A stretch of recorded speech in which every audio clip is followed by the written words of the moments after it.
chẳng ởថ្ងៃនេះយើងមកធ្វើគួយស្អមយើងទៀតហើយហើយគួយស្អមនេះតើតើមួយប្រវត្តិជារបស់យើងតោះអញ្ចឹងសំណួរទី3បាទតពីសំណួរមុនបាទអញ្ចឹងតើនៅសម័យបារាំងមានព្រះរាជាប្រមាណឡើងសោយរាជបាទអញ្ចឹងចម្លើយគេមាន4កខគគបាទចម្លើយកមាន4ចម្លើយខមាន5ចម្លើយគមាន6អង្គចម្លើយខមាន7អង្គតោះឥឡូវអ្នកមានសាក់ទាយមើលតើសម័យបារាំងមានស្ដេចប្រមាណអង្គឡើងសោយរាជបាទ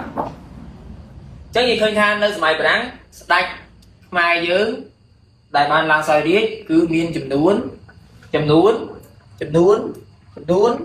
បាទ4អង្គបាទចឹង4អង្គនោះស្អីគេខ្លះតោះទី1ព្រះបាទ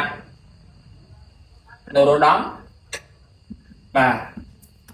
ទី2ស៊ីសវ័តបាទស៊ីសវ័តទី3ស៊ីសវ័តមុខនីវងហើយនឹងទី4គឺព្រះបាទនរោត្តមសីហនុបាទ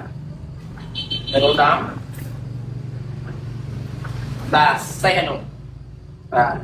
អញ្ចឹងមាន4អង្គនេះដែលបានឡើងសោយរាជនៅសម័យបារាំងបាទតោះយើងកលេចមើលសំណួរទី4មកយើងតើ